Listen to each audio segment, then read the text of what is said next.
Catéchèse du 20 mai 1944. Marie s'adresse à Maria Valtorta. Samedi dernier, je t'ai parlé de mes joies. Je vais aujourd'hui te parler de mes douleurs. Je ne te les commenterai pas.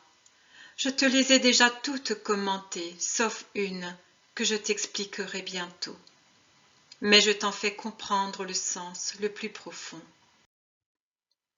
De même qu'aucune joie ne m'a concernée moi seule, car cela aurait été de l'égoïsme, aucune souffrance ne m'a fait mal pour moi seule.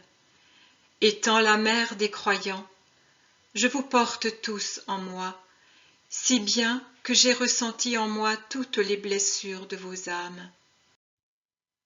Si, pour moi, les joies ont uniquement fleuri sous forme de roses au moment des faits, et des roses, elles tenaient leur courte durée de vie, car la main de l'homme et le souffle de Satan massacrèrent cette floraison et la détruisirent pour beaucoup et trop tôt. Les douleurs furent des épines enfoncées dans mon cœur dès le premier instant et jamais plus enlevées. Voilà pourquoi les peintres ne me représentent pas avec cette rose qui s'épanouissent dans mon cœur, mais bien avec cette épée. Et s'il en est qui l'encerclent de roses, c'est d'une telle manière que cette ceinture fleurie est en elle-même une torture, car leurs tiges sont pleines d'épines. Je suis réellement la rose mystique, et si je n'ai pas d'épines sur ma tige, c'est parce que je suis aussi la pleine de grâce. C'est dans mon cœur que se trouvent toutes les épines des fautes humaines qui me privent de mes enfants et offensent Dieu. Ma première douleur ne concernait pas seulement mon amour de mère de Dieu. Je connaissais mon sort. Je le connaissais parce que je n'ignorais pas le destin du Rédempteur. Les prophéties annonçaient sa grande souffrance. L'Esprit de Dieu, uni à moi, m'éclairait plus encore que ce qu'en disaient les prophéties. C'est pourquoi, à partir du moment où j'ai dit « Voici la servante du Seigneur », j'ai embrassé la souffrance en même temps que l'amour.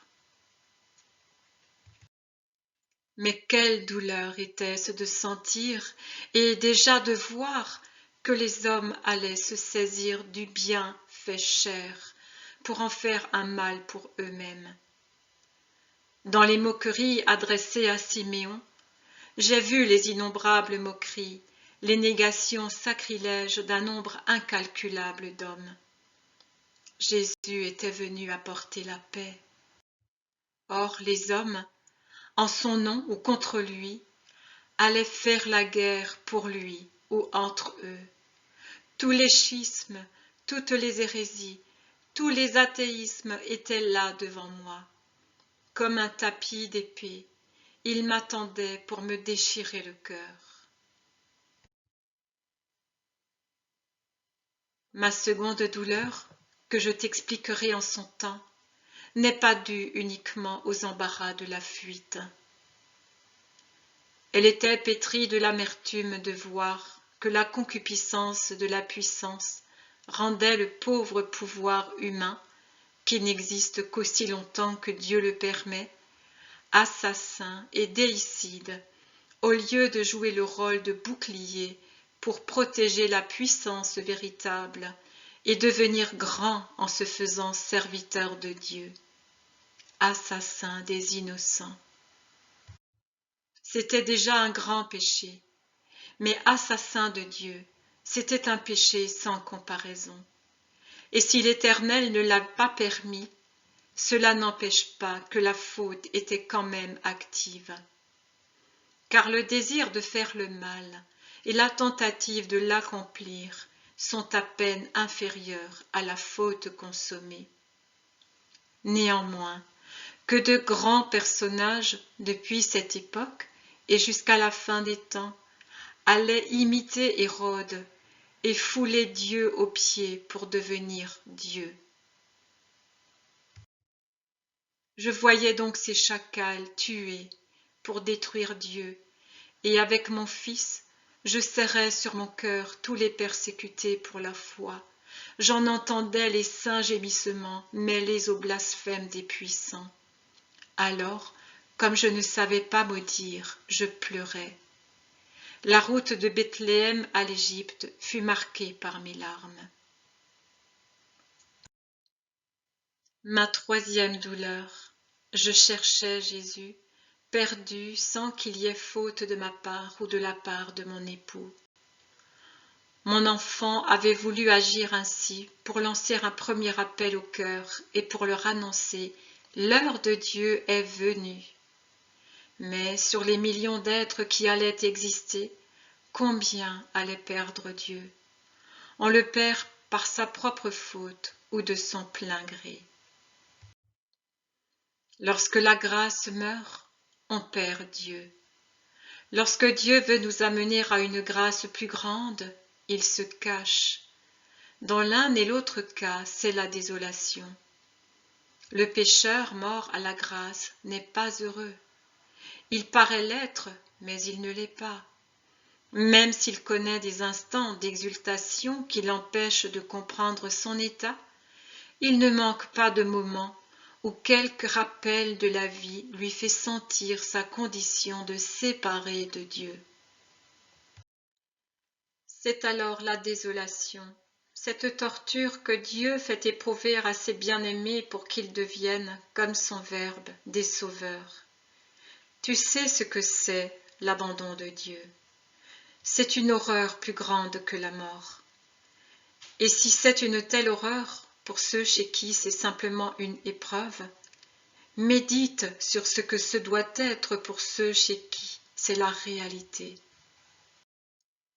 Ma troisième douleur fut de voir la foule de ceux qui allaient devoir boire à ce calice pour perpétuer l'œuvre de rédemption. Il m'était encore plus amer de voir le grand nombre de ceux qui périraient dans le désespoir.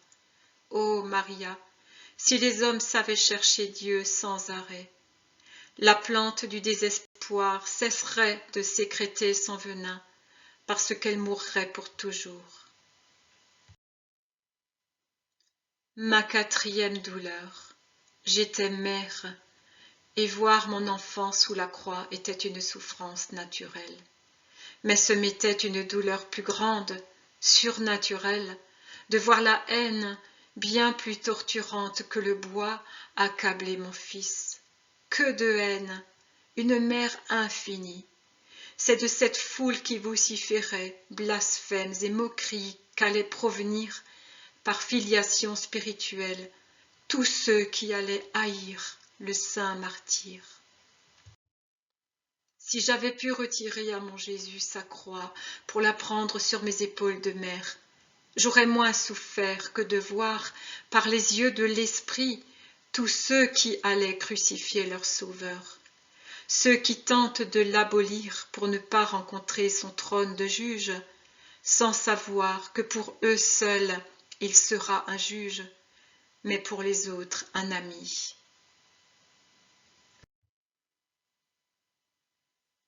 La cinquième épée fut de savoir que l'on blasphémerait toujours contre ce sang qui coule comme autant de ruisseaux de salut des membres déchirés de Jésus.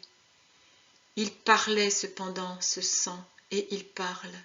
Il crie d'une voix amoureuse, et il appelle. Mais les hommes n'ont pas voulu l'entendre, et pas davantage aujourd'hui. Ils se pressaient autour du Messie pour lui demander la guérison de leur maladie, et ils le suppliaient de leur dire une parole. Or, au moment où il ne s'est plus servi de son doigt, ni de poussière et de salive, mais où il a donné sa vie et son sang pour les guérir de leur seule vraie maladie, la faute indélébile, ils l'ont fui plus qu'un lépreux. Il le fuit aujourd'hui encore. Que son sang retombe sur nous. Oh oui, il retombera au dernier jour pour leur demander raison de leur haine, et puisqu'ils n'ont pas voulu l'aimer, il maudira. Alors moi, la mère, Ne devrais-je pas souffrir à la vue du grand nombre de mes enfants qui ont mérité d'être maudits et retranchés pour toujours de la famille spirituelle du ciel, dont je suis la mère, et mon Jésus le premier-né et le frère aîné? Lorsque je reçus le corps inanimé de mon Dieu et Fils, et j'aurais pu vous énumérer ces plaies une par une, j'ai senti mon sein se déchirer. Oh, certes, je n'ai pas connu la souffrance de l'enfantement, mais je connus celle-ci, et il n'est aucune douleur d'accouchement qui puisse y être comparée. Toute ma douleur de croyante, toute ma douleur de mère n'ont plus fait qu'un. Cette unique souffrance est la base de ma croix, comme le calvaire l'était pour la croix de mon Seigneur. De là provient ma douleur. Je n'ai pas vu Jésus mort dans vos cœurs, car ce n'est pas lui qui meurt, ce sont vos cœurs qui meurent à lui. J'ai vu la foule de cœurs dans lesquels il allait être déposé, comme sur une froide dépouille. Pour combien de personnes aura-t-il ordonné inutilement « Lève-toi » pour ces hommes qui ne veulent pas vivre, qui ne veulent pas se lever.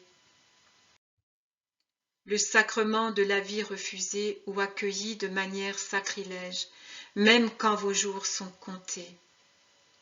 Ces Judas innombrables qui ne savent pas se convertir honnêtement pour se rendre dignes de recevoir leur Dieu blessé, alors que leur repentance les guérirait.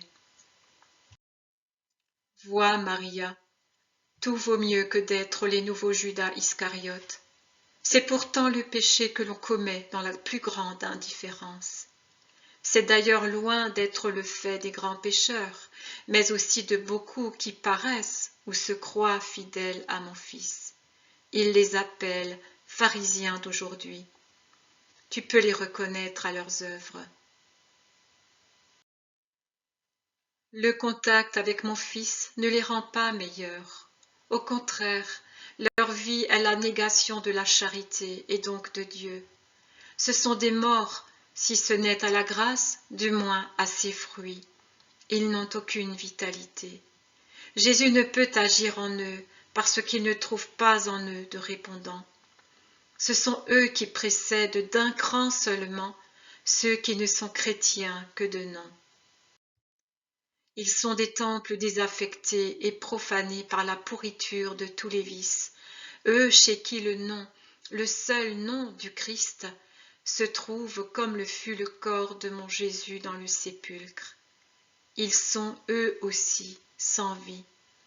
Et si à Gethsémani, la connaissance de tous ceux pour qui son sacrifice allait être inutile constitua le martyre spirituel de mon Fils, cette vision fut ma torture au moment où j'embrassais Jésus en un ultime adieu. Elle ne cesse pas d'ailleurs. Les épées sont toujours plongées dans mon cœur, car l'homme continue à lui infliger ces 7 douleurs. Tant que le nombre des sauvés ne sera pas complet, de même que la gloire de Dieu en ses bienheureux, je souffrirai de ma double douleur de mère qui voit son fils premier-né offensé, et de mère qui voit un trop grand nombre de ses enfants préférer l'exil éternel à la maison du Père. Lorsque tu me pries sous le titre de Notre-Dame des douleurs, pense à mes paroles. Dans tes propres souffrances, abolis tout égoïsme pour m'imiter.